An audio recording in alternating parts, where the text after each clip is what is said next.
In the dark waters of Japanese rivers, something waits. The Kappa. Tall as a child, green slimy skin, reeking of rotten fish. On its head sits a dish filled with water, its source of life. If it empties, it dies. It feeds on children who wander too close to the water. It drags them to the bottom, and they never surface again. But life alone is not enough. The Kappa wants something far more precious, something hidden deep inside you. The Shirikodama. The Japanese believed that inside every human body existed a small magical sphere, hidden inside the anus, the vessel of the soul itself. Without it, you are nothing, just an empty shell. The Kappa pulls it out with its cold, slimy fingers. While you are still alive, those who lose it become hollow, a body with no soul left inside. They say it still exists, in rivers, in canals, wherever the water is silent and deep. Don't get close. On the empty streets of Japan, something is waiting for you. She is called Kuchisake-onna, beautiful, elegant, dressed in a long coat. On her face, a white surgical mask. In her hand, a pair of scissors. Centuries ago, she was the wife of a powerful samurai, admired by all, desired by many. But she was secretly meeting another man, hidden in the shadows of the palace, until her husband found out. He drew his katana and slashed her mouth open from ear to ear, while she screamed. Who will find you beautiful now? She died that night, but she never left. Her spirit wandered for centuries, consumed by hatred, driven by revenge, until it found a new form, a new hunting ground, your streets, your neighborhood, your walk home at night. She approaches you, she stops you, she looks into your eyes. Am I beautiful? If you say no, she kills you on the spot. If you say yes, she reaches up and removes her mask. That mouth, slashed from ear to ear, smiles at you, even now. Whatever answer you give, you are already dead. The only way to survive, throw candy or fruit onto the ground in front of her, and run, without ever looking back. In 1979, panic spread across all of Japan. Streets emptied before sunset. Children escorted home by police. Schools closed early. No one walked alone at night. They say she is still out there, standing in the middle of the crowd, wearing her mask, waiting. The next time you see a woman alone at night, wearing a surgical mask, don't stop. Don't answer. Just run.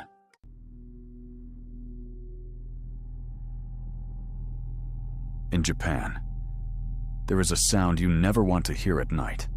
A scraping, a dragging, getting closer. They call her Teke Teke. It was the winter of 1945. Muroran, Hokkaido. A young woman walking home alone at night. She slipped on the ice. She fell onto the train tracks. She screamed for help. No one came. The train came instead. A station attendant found her, still alive, still reaching forward. He covered her with a tarp and walked away. She died alone on that platform, in the snow, in the cold, calling for help that never came. But she did not stay dead.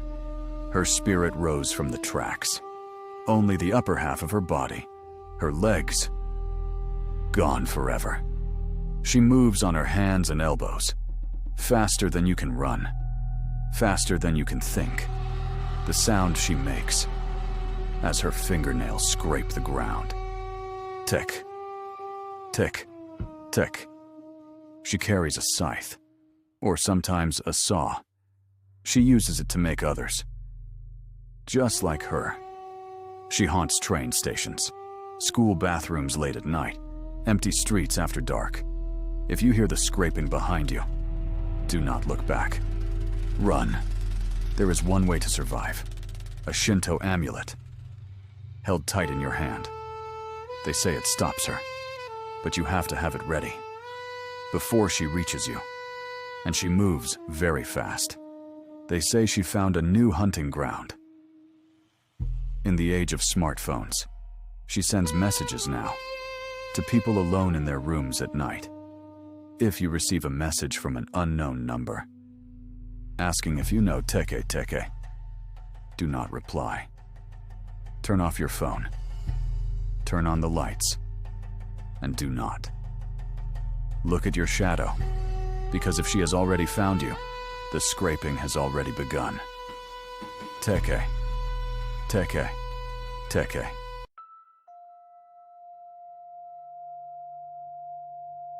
In 1918, a boy bought a doll for his little sister. She was 3 years old. She named it after herself, Okiku. Then, she died. The family placed the doll on the altar, a reminder of the little girl they had lost. Then, they noticed something. The hair, the doll's hair, was growing, slowly, inch by inch, alive. In 1938, the family left the doll at Manenji Temple in Hokkaido. The monks watched over her. They trimmed her hair. Again and again. It kept growing. Scientists tested the hair. It was real. The hair of a human child. Nobody could explain it. Today, the doll still sits in her glass case. Her hair now reaches her knees. Her mouth is slowly opening. Photography is forbidden. They say those who look too long see her blink. She's been waiting for over 100 years. A little girl who never wanted to let go. In Japan, some spiders live for 400 years, and when they do, they change. The golden orb weaver grows to the size of a cow. It gains powers no creature should have, and it takes a new form. A woman, impossibly beautiful, with long black hair and a smile that does not feel right. She lives near waterfalls, near dark rivers. She calls herself Jorōgumo, the entangling bride. She will return your lost axe. She will invite you inside. She will play music until your eyes go blank. And while you sit there, smiling at nothing, her spiders come for your feet. Silk threads, stronger than iron. You will not feel them until it is too late. There is only one way to be safe from her. Love someone with everything you have. A heart that belongs to another cannot be taken. But if your heart is empty, she will find you. They say the Joran waterfall in Izu still belongs to her. And if a beautiful woman ever returns something you have lost, do not smile back. And whatever you do, do not tell anyone. You saw her. In Japan, school bathrooms hide secrets. There was once a boy, impossibly handsome. Girls followed him everywhere, so he hid his face behind a white mask. And one day, he disappeared. They found nothing, just his red cloak in the last stall. Now he returns, late at night. When the school is empty, you sit down, you reach for toilet paper. There is none. Then, a voice. Red paper or blue paper. Choose red, and your body will be covered in blood. Choose blue, and every drop will drain from your body, leaving you hollow and cold. There is only one way to survive. Say, I don't need any paper, and run. They say Aka Manto still haunts the fourth stall, the one no student ever opens. You will know he is there when you reach for the paper and find nothing. You have seen her face on tattoos, on theater masks, on the walls of temples. 2 curved horns, metallic golden eyes, a mouth stretched wide. Between a scream and a sob. Her name means wisdom. The Japanese call her Hannya. She was not always a demon. She was a woman once, beautiful, deeply in love, and then betrayed. The jealousy came slowly, a cold feeling behind the eyes, a weight that would not leave. But jealousy, left alone, does not stay small. It grows. It changes the face, the hands, the soul. There's a story of a woman named Kiyohime. She loved a monk who lied to her.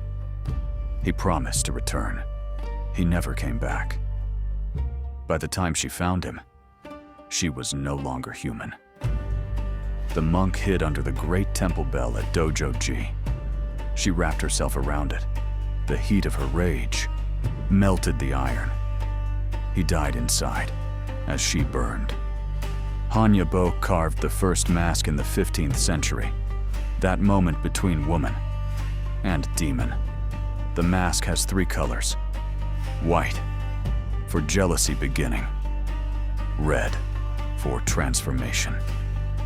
Black, for when nothing human remains. She is a warning and a mirror. The line between love and obsession, between grief and destruction, is a line you only see after you have already crossed it.